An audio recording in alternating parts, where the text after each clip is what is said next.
Hello, heroines, and welcome back for yet another amazing guest. Today, I have with us Joan Nwosu, who I met maybe a year, a little bit more than a year ago. She interviewed me in her Instagram. So I wanted to, as soon as I had the group, more or less set up, I wanted to bring her in because one of the things, and I know we're all at different stages in this divorce journey, but at some point, and some of you might be at the stage where you're ready to date again, and it kind of feels like shark-infested waters. So I figured I would bring Joan in to talk a little bit more about what that is like, because I remember what my experience was when I came out of my divorce, and I think there are definitely better ways to do it. So Joan, welcome. Thank you. Thanks, Alex. Great to be here and great to see you It's again. yeah, you too. It's nice to have you. So let's get started with the basics. Tell us a little bit about who Joan is. Okay, so Joan is the woman who has probably lived many, many lives. And when I'm talking about many lives, I'm talking about many relationships. For a long time, I couldn't talk about my numerous engagements. I've been engaged 8 times, all unsuccessful. But going through all of that really taught me a lot. And it really Mm. led me to this journey and this path that I'm on.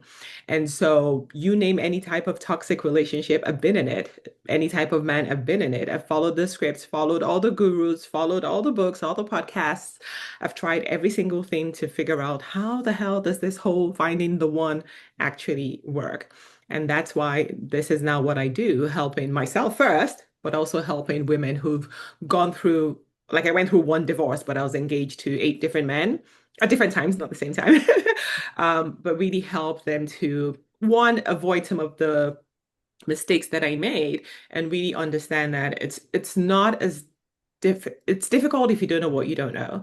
But there is a way to be able to ensure that you attract the right aligned partner.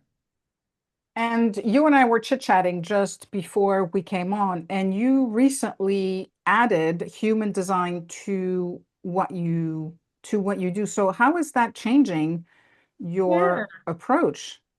Yeah. So I've been a dating coach for some years now, and in my work with all the women I was working with, even though I had a step-by-step framework that actually worked, it could get you on dates, it could get you into a relationship. But what I started to see over time was not every single, let's call it advice that I was given worked for every type of woman. And one of my clients actually said to me once, she was like, I hear what you're saying, but it really doesn't feel natural. It feels like I'm pretending. It feels like I'm performing. Yes, it will get me the results, but I'm not happy. I don't feel like this is me. And at that point, when she said that to me, I was like, am I doing exactly what other coaches are doing, which is this whole cookie cutter approach? It might work for certain areas in life, but when it comes to relationships, I really started to think that we're all wired differently. We all have different interpretations of what love is or what kind of love we actually want. We all have different desires in the partners that we're looking for. How can there possibly be one way that should work for everybody? And that really got me thinking. I was like, okay, maybe I'm also getting this wrong. Maybe I'm also giving them this cookie cutter approach, which, yes, it might get you the short-term results, but at the end of the day, the same problems still persist. People were still not attracting their aligned partner. They were attracting the kind of men that social media said we should want. Yeah, the masculine, tall, dark, and handsome, the one who plans dates and all of that stuff. But at the end of the day, if you're still performing or you're not your true self, the problems is still going to persist. Over time, you would default to who you truly are, and then that whole problem of misalignment will show up again. So human design changed the game. And you and I were just talking about how awesome human design is, but Yeah. I wanted to ask you this because I'm wonder, based on your experience, you talked about, the one way, the cookie cutter approach. Are there certain principles that work for everyone, or even at the level of principles, it's different for everyone? Even at the level of principles is different for everyone. So in human design, there's something called the love gates. So there are 10 love gates, and we don't all have all of them. I have two, some people have five, some people have one, some people have none. And what the love gates tells you about you, because we're all unique, is how you are designed to give and receive love. right? So I'll give you an example. So I have the gate of 40, and this gate of 40 is about working for love. And you can imagine how that plays out in a world where we've been told that men are the providers. The man is meant to do all the giving. The woman should not be a giver. It's frowned upon. And so, in your not self state, in your conditioned state, you start resenting being the natural provider, which, if you have the love gate 40, sorry, you are a provider.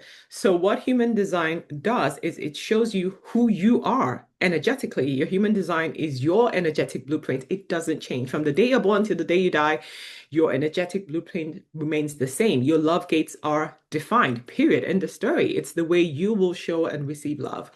So once you know which one it is for you, then we can work on the other principles, which may or may not apply to you. So if you're someone like me who you're designed to work for love, rather than hating it and resenting it, which is what I did because I found that in my past relationships, I was always the one providing. But of course, when you're providing from a negative, low frequency, then you keep attracting the users, the ones who just want to take, take, take, take, take. And so I resented being that provider, I resented being that giver. But now that I understand that it's my design, I'm here to Mm, provide.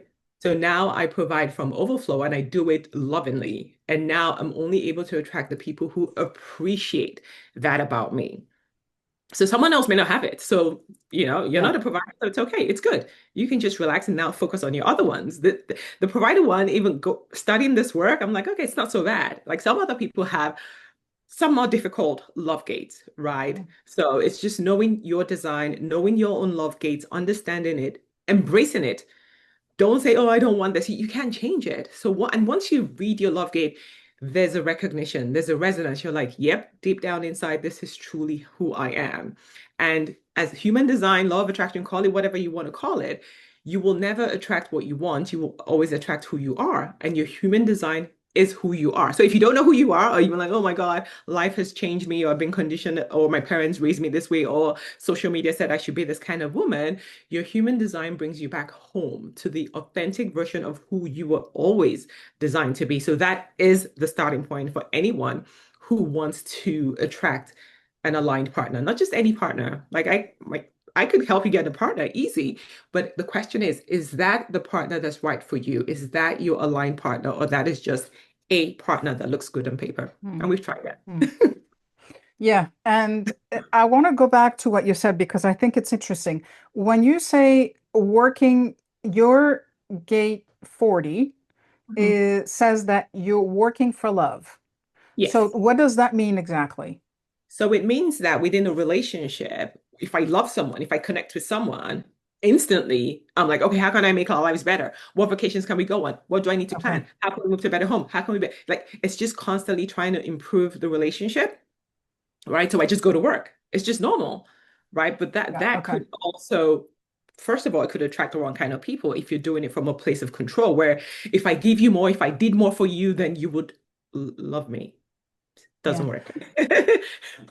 So is it safe to say that because I loved what you said about giving from overflow, Mhm. that no matter what your love gate is, you Mhm. have to start with yourself and you have to love yourself because you can't quote unquote pour from an empty cup. Absolutely. So does human design also help with falling back in love with yourself? Absolutely. And that's one of the beautiful things about human design. It's like the first time I pulled my report, I was like, how does this thing know me? Like this is me. So it's not as someone telling you who you are. It's a recognition because your soul knows who you are. Your body knows who you are. So it's a remembering. And you're like, woo, finally something that actually gets me. Right? Because it's you. So you would look at it and you'd be like, yep, this is me. And that way you can fall in love with that true version of you, not the one that has become this toxic, dysfunctional human based on the experiences that you've had. But now you're like, this is who I've always been. And I've just been hiding, or some coach told me you can't be that way, or you can't do this, or you have to look a certain way, you have to lean back, dress a certain way, be more feminine, whatever it is. This is the truth of who you really are. And when you embrace that authentic version of yourself, you naturally start attracting the right kind of people. You'll find that those toxic relationships, people who are on the dating apps are like, oh, the dating apps is filled with rubbish people, it's a shit show. You don't even see those people anymore because now you're showing up as the authentic higher version of yourself, and naturally the apps are just technology. They respond to your energy, so you start finding that you start seeing better aligned partners. You're now able to match with better aligned partners. You can now speak and communicate from your true self energetically, and that's how you attract an aligned partner. It's amazing work. It's phenomenal. Like I can't even like mind blowing. So, and I love the piece I think that I love the most is the whole piece around authenticity, right? Mhm. Because I think that is what we are here to do is to just show up as our authentic selves. And there's a lot of discourse and a lot of talk about authentic selves and being authentic and all of these things. So when somebody has that insight about human design and who they are, yes, it will resonate, but there might also be some residual masks or limiting beliefs or whatever that might get in the way. So, is it safe to assume that's also part of what you do is to kind of dismantle all of Yeah. those things? Yeah, and that's one of the things I'm going to talk about at the end of the show because yes, human design will tell you your highest potential. So this is the highest version of you. But the beautiful thing is it also tells you the shadow side of you so that you know that when you're not operating as your true self, this is what shows up. And when I read mine, I was like, yep, yep, yep, sounds about right. That's me. That's how I've been showing up. And that's why I attracted 8 different toxic human beings into my life for lessons, by the way. But it was just my soul trying to wake me up to say, hey, you're not doing this the right way. The version you're showing up as is attracting these people. So thank them for the experience. But now you have an opportunity to now step into the real, true, authentic version of yourself so that you can attract an aligned partner. So, yes, it will also show you the shadow version of you so you can know when you're not operating in your higher self and maybe some areas that you still need to work on, and then how you can step into that version of you that can attract the right partner. So, I love talking about the shadow piece because I think that's where the juice is, right? That's where the good stuff is. Mhm. Um, and I was going somewhere with that. Anyways, I'll come back to it if it comes back to me. I want to just switch gears a little bit to mistakes because you talked about, we all make mistakes. I know I've made my mistakes, particularly in my marriage, because that's the relationship I was in the longest until now. And tell us a little bit about some of the mistakes that you've seen either in your personal experience or that Mhm. you've seen some of your clients and the people that you work with make that get in the way of attracting that um your perfect human, let's say. Yeah. So there's just so many different factors that could put you in your nut self. But just at a high level, one of the biggest mistakes, especially for successful women, especially for women who've been through a divorce, right? We create this protective sphere around ourselves and we don't really Mm, show up as our true selves. And so that version of you that you put out there keeps attracting the wrong kind of people. Right. So for me, when I was trying to be less, because that was one of the biggest things. Again, that might get 40, because I was super ambitious. I was the go-getter. I was the one who was always having wins. And of course, I was attracting, because I was in my not self energy, I kept attracting people that I needed to fix, right? Because they mm, would be attracted to that version of me. But then in the relationship, I would play small just to make them feel bigger. Then I try to fix them, constantly giving them tips and ideas and ways and working, trying to help them be better people. And that just didn't work because now what happens is you're now too much for them. Now they're like, okay, she mm, can't see the good in me. Like she always wants to change me. I'm not good enough. I need to find somebody who loves me as I am. And that's where you start hearing things like, why can't you just accept me the way I am? Right? And not the, thank you for trying to make me a better person. I appreciate you for that. And so we end up trying to fix and fix and fix and fix, and it doesn't work. And then the next relationship, we now pull back, we now give less, and now the person's like, "You don't care about me. You're not trying to do anything for me. You're just focused on yourself." And now you're like, "Okay, if I give, it's a problem. If I don't give, it's a problem." right? So that's one of the biggest lessons that I had to learn was like, when do I give and when do I hold back? When do I give advice? And I'm a projector as well in human design, which means that whew, my energy is very, very piercing, right? So is this constantly, I just know what needs to be fixed. So I'm just going to tell you. But it never landed well because it's like, who asked you?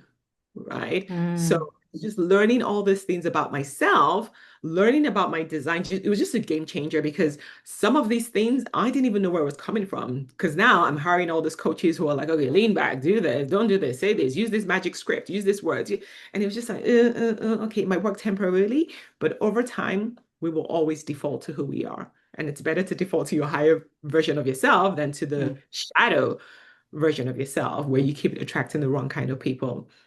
So I would say the biggest mistake that a lot of women, especially women coming out of a divorce or a long-term relationship, what they usually do is they jump into the next relationship. And people mm, say, "Oh, go heal." But I'm like, heal, heal. Well, let's leave healing for a second. But heal, yeah, if you know what you're healing, but human design will show you exactly why you attracted that person. And then you can go heal from that. Because if you don't change that piece of you that attracted that person, you're going to attract the same person again, just a different name and a different face. yeah, So the healing involves you coming to the realization of who you truly are, not who the world said you should be, not what conditioning, environments, whatever created you to be, coming home to who you really are. That is the first step. And that journey will lead you on a healing journey because now you will see all the shadows, all the areas where you messed up, all the things that you didn't do right. It's not about it's not the person, it's not the ex. It's you. yeah, You attracted that person. So we need to work on you if you want to attract a better person. So the mm, journey starts with coming back to yourself, heal yourself so that you can operate at the real highest authentic version of you. And then you can start dating. Then the world is your oyster. Then you will now attract the right kind of people who will not use you, who yeah. will not fix in, who will appreciate your gifts. And that way you can build a long-term sustainable future together. Talking about healing, I think there's a difference when you come out of a relationship and you haven't been seen, you haven't been heard, you've been giving, giving, giving, and not receiving, or not even allowing to receive, right? Because there's that as well. Versus coming out of the relationship and being like, woo, let's have some fun, Yeah. right? And that part is also important because that also plays into the healing because I feel like it also helps us to discover what are the things that we do want without, for lack of a better word, without having to make a commitment. hmm hmm Yes. So I was one of my relationships, I was that person who was like, woohoo, but that's a trauma response. Like it's Mhm. not really I'm free now. It's I don't want to deal with what just happened. I don't want to take responsibility for the role I played. I'm just happy to be rid of this person. And it's okay in the temporary to make yourself feel good, Yeah. just to kind of get away from that situation. But at some point, you now need to sit down with yourself and really look back because again, you attracted that person. There was something about you that attracted that person. Yes, maybe they got worse or they did whatever to you. I honor that. But you also have to look inwards and find what was it about me that attracted that person? And that's what human design can help you with because you will see your shadows. You'll be like, now that's why I attracted that person. And for you, Alex, who you're a projector. So one of the biggest love loops of projectors is not being seen or being seen. So Mm. it's always in the relationships, the projector is always struggling to see me, see me, see me. And imagine being with a partner where you've got all this wisdom, all this insights, you can see the solution from a mile away, and the person just doesn't want to hear it. So now you start to resent that, right? So understanding your human design. So we're see me, because both of us are projectors. See me, see me, see me. That's our problem in relationships. For a generator, for instance, there's this choose me, choose me, choose me. So they're out there just trying to, I'm perfect. Can't you see I'm perfect? Why won't you choose me? I'm so perfect and I've done everything for you. So they keep doing more, trying to showcase that, look, I'm wonderful. And the man's just like, I don't care. I'm just gonna go pick this other person. Yeah. So once you start to understand your design, I'm telling you, it'll be like, that's why I had a problem. He was never gonna see me, or he was never gonna choose me, or I'm just the manifesting generator where I just want to jump all the steps and just make everything happen like tomorrow. Like, let's just get married next week. That's the manager. And it's like, well, what are we waiting for? Like, we connect, let's do this. Right. And when the person says no, you're like, And he's saying, no, why does he want to take it slow? They don't know how to let's take it slow. They're like, why? He's not for me then if he wants to take it slow. So it really helps you to really understand why you attracted those people, some of the things that you did that led to those relationships. And once you start to embody who you really are, then you start attracting the right kind of people who will see you, people who will choose you, people who would allow you the space, manage ends, to have the patience to take things slow rather than just jumping into everything and getting Mm. married in a week. It's So fascinating we one. talked, thank you for that. We talked about the projector, we talked about the generator. You briefly touched on the manifesting generator. What Mm. other human design types are there? Can you tell us a little bit more about each of them? I want to give our heroines the opportunity to see who they recognize in what you're saying.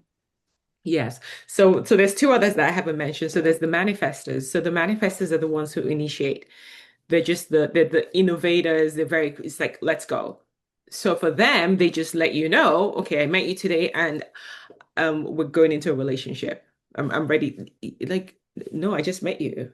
And then obviously now they feel like, why you say no? Let's just move forward because that's what they do. They just initiate everything. It's like, let's go, go, go, go, go, go, go. And now if you're not a manifestor, you're like, why is he trying to rush me? Like, why? Like, slow down. This must be a red flag, right? Because if you go by the generic dating advice, it's like a man who's in a hurry. It's a red flag. I used to teach that too. But again, once you understand the person's type, they're like, oh, it's just the mechanism. It's just because he's a manifester. It's just like, let's go. Right. And then they're the like almost the polar opposite of the reflectors who are 1%. They're very, very rare wise beings. And just think of them as a mirror. So they cannot but not be a mirror. So they're always looking at what's not working. So imagine being with someone like that. They're constantly evaluating what's working, what's not working. And for the reflectors, they need a whole entire 28 days to make decisions. So if you're a manager or a manifestor who's like, okay, yeah, I see what I like, let's go, and you bump into a reflector, they're like, hang on a minute. Well, this is not good. Do I even like you? Today they might say, yes, I think we're good. But tomorrow it's like, no, no, I see 20 different red flags, can't do this. Then the third day they're like, okay, maybe. And you need to understand that that's how reflectors are and just be able to give them the space, the 28 days that they need to be able to go through their lunar cycle to be able to know whether they really like you or they don't. So it will also, and that's just type is just one piece of human design. Okay. Imagine knowing your entire blueprint, how you're actually wired to love. It just takes the guesswork away. It just takes away all the, is this the right coach for me? Is this the right strategy? Is this the right step? Now you just come back to being who you are and you just follow your own blueprint. You become your own inner authority. And I think that's what human design just teaches you. You know the answers. You know the truth Mm. of who you are. Only you knows the direction and the how you're supposed to go on this journey. How much of, because I would assume the answer is quite a bit, um, how much does the partner's awareness of themselves play into that whole dynamic? Yes. Okay, so so before I started on this human design journey, I'd also come up with something else I call the real attraction pyramid. So it's three layers. So if you think of a pyramid, three layers. And at the bottom, you have the chemistry. In the middle, you have compatibility. And on the top, you have conscious alignment. And at that point, I just knew that there's three layers. So if you get into a relationship with one of the three, or it could be all three, very rare, but mostly two. So you would have the chemistry, you have the compatibility, which is where most people get married because, like, oh, our lifestyles kind of fit. We have similar backgrounds, we have similar experiences in life, we want the same things, similar values, all of that great stuff. Good. So you're compatible. Chemistry is just the physical chemistry, which Mhm. again, your design tells you exactly what you're attracted to physically, compatibility, and conscious alignment. And so the last piece of the pyramid, which is the top, is the conscious alignment. And that's very rare. And that's what really leads to a lot of breakups for couples who've been together for a long time. So people who've been together for like 7, 10 years, what happens is your life paths, especially if you're nearing 50, because at 50 is when the purpose door starts to knock and it's like, hey, it's time to follow your purpose. And if And you're it's also when we start to say, I don't care what you think, I'm going to do my thing. And It's time Exactly. for, because we've given so much to everyone that it's Mhm. time to give back to ourselves. And I think that's when that journey begins as well. Exactly. And so at that point, if your purpose is, that's the end of the marriage. Because at that point, it's harder for you to ignore, just like you're saying, that call, that pull. And you're just like, I'm just going to go do this. Like, I believe that this is what I'm supposed to do. We're not aligned. We're done. But you were aligned for the last 20 years. So the Mm, pyramid, so like I was explaining, so the pyramid, so the first two pretty easy, pretty self-explanatory, where I meet you, we're attracted, great. It could last for 1 week, for 2 weeks, for 3 months. Usually at the 3 month mark, chemistry is done. You're like, okay, we have nothing in common. I'm out of here. And then the compatibility, like I said, some people can go through it 7, 10 years. You're compatible, you have kids, life seems to be working until purpose starts to knock on the door and then it's over. So that conscious alignment piece is so, so key. And I was like, come on, there's got to be a way to figure out if your purpose is compatible. And so in human design, there's two angles. So there's three actually. There's the left angle, the right angle of the incarnation cross is called, and then there's the juxtaposition, which is very, very rare. But the left and the right, they're not really compatible for long-term sustainable relationships. And so I was like, oh, come on, there's gotta be a way to be able to. So anyway, I cracked the code. So there is a way to check to see if your long-term purpose, you might not be there yet, but like I said, your human design doesn't change from the day you're born. Your purpose is stamped. You're already wired to be something. You're here for a mission, end of story. And so there's a way in human design to check if you're going to be compatible at that conscious alignment method. But only people who are conscious, so people who are on that personal growth journey, yeah. are able to get there. So if your partner is still stuck at the bottom where chemistry is still all they're looking for, the chances of you attracting a conscious aligned partner is minus zero. Probably not going to happen. So you do the work. The more you do on the work, the more you're able to only attract people who are at that vibrational frequency as you. That Mm. way you can attract a conscious aligned partner, which is where your purpose, your soul purpose can actually be harmonious. So I like one of the things, one of the books that I read after I went through my divorce was The Five Love Languages. Mhm. How does the five love languages play into human design? It does. So in your design, it's fascinating work. And so what I think has happened over the last century or whatever, different people had different pieces of understanding the human race and how this whole thing works. And so the love languages came about, 20, 30 years ago. And yes, it is true that we all have one or two primary or secondary love languages. But when you look at your design, it also shows you. It shows you the Mm. things you're attracted to at the physical, the chemistry level. It shows you the things at the compatibility level. And like I was mentioning, the conscious alignment is your life purpose. So your human design, if you don't know your love languages, your human design is going to show you that too. And So, some people have taken on other love languages that are not really theirs because it sounds and looks good on paper. yeah, I can see that. And also because they are trying to align with their partner's love language, right? Yeah, yeah. So is it fair to say kind of love languages is kind of the surface piece and then human design goes deeper? Love languages. So I think your love gates is better than love languages, if you ask Okay. me, because your love gates is how you give and how you receive love. And so it's just deeper in terms of this is who you really are. Okay. And so if you look at things like act of service, which is one of my love languages, my human designer already tells me I like to work for love. Yeah, Right. So true. I'm just going to work. Right. So it goes a little bit deeper to really explain Yeah. what that is because it might look different for everybody, or even the love of gifts or the love, like human design goes a lot deeper. I tell you, another love gate that I think is really, I don't know if it's scary or so there's one about the love of new experiences.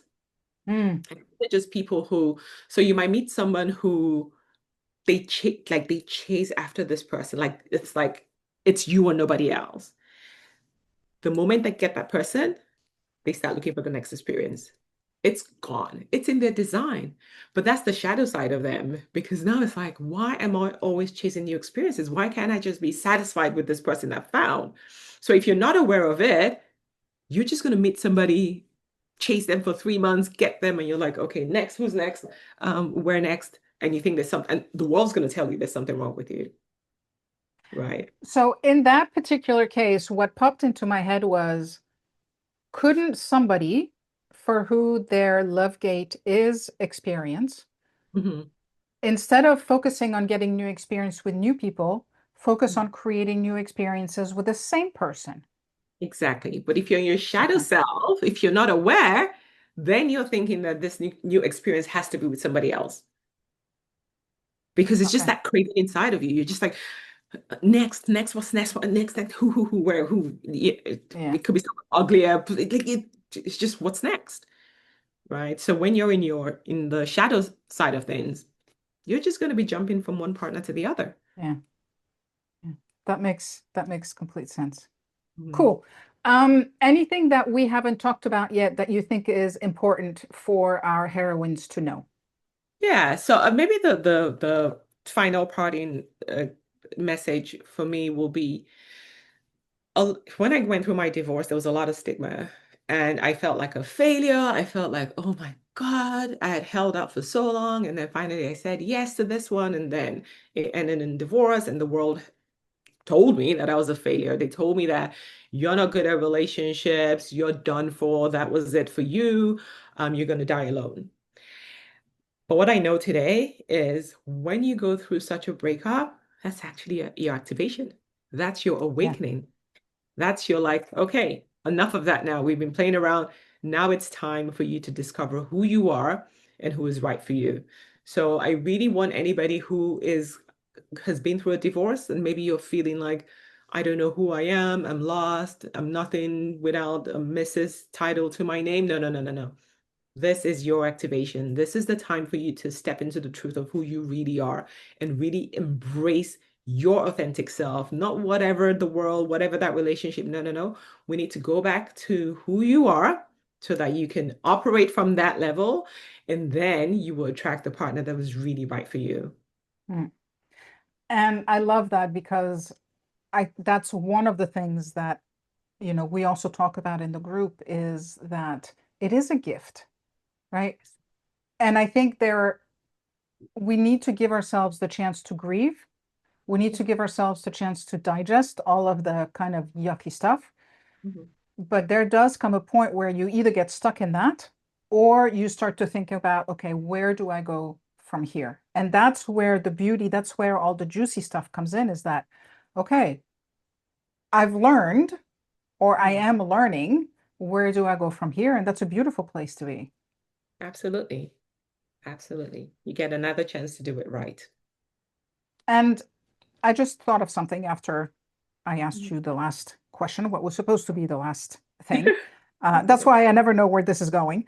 I want to talk a little bit about career women because one of the things that happened and I think led to the dissolution of my marriage was that I was so focused at work and so focused showing up at work in my masculine energy and succeeding at work based on everybody else's definition of success, right? Mhm. And but that I brought a lot of that energy home. And then when I got divorced, I just went full in on the career because I was like, okay, I don't have time to think about anything else. I just want to go there because it gave me a chance to keep myself occupied and not have to think. So, for women who might find themselves in that moment and in that situation, anything that you think is important to share? Yeah.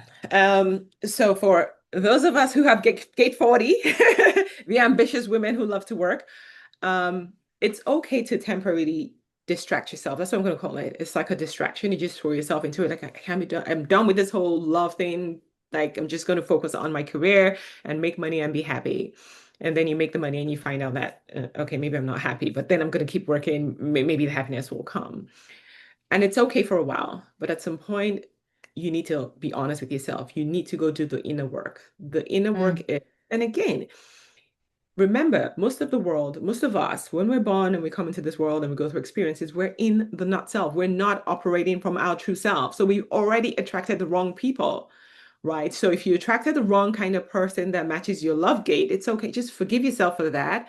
Like, I didn't know. So now just focus on balancing the pursuit of career with the pursuit of love. Because I do believe that love is the greatest gift. I do Mhm. believe that when you're with the right partner, what will take one person 10 years will take both of you 1 year. It's just the way Yeah. it's designed to work.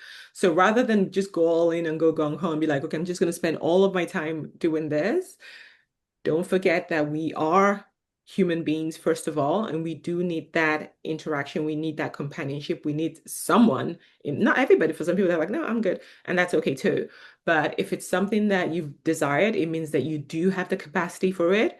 And so do the work and just make sure this time around you're doing it from your authentic place so that you can attract the right person. I always say to women, it's better to be single than to be with the wrong person because it just drains you, sucks you, just ugh, it just depletes you. It's kind of pointless. So, Yeah. but with the right person, it's worth it. Yeah. Agreed. In French, we say it is better to be alone than in poor company. Yeah. So very cool. Joan, thank you so much for sharing your wisdom and spending some time with us. Much, much appreciated. Sure. Heroines, I just want to thank you for watching. Whether you're catching this live or on the replay, let us know what you think. If anything that Joan said really resonated with you, just drop it in the comments. Let us know what you're feeling about this. If you're getting some strong emotions around some things, that's a good thing. So don't be afraid to go there. I just want to say thanks again for Yeah. being here, Joan. Go So ahead. maybe as a final thing, because I know I've been talking about human design and people are like, okay, so where's my human design? Where do I get my human design? Well, I have created something special for your guests. So they can run their human design chart and get their dating archetype. So for those who are dating, so it's my full human design report is 100 pages, but the Ooh, dating archetype is one part of your design, but it reveals so much about who you are. So you can run the report, and I also have a private five audio podcast that goes along with the your dating archetype to help you start to understand who you are. So some of the things that we've been talking about, what are my love gates? What's my type? How am I supposed to make decisions in love? How do I know who's right for me? That is the starting point. Like I mentioned, it's about coming home to who you really are. Human design is that tool.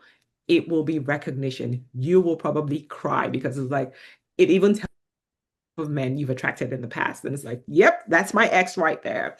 And it will also tell you the type of man that your soul is craving. So I think it's a beautiful starting point.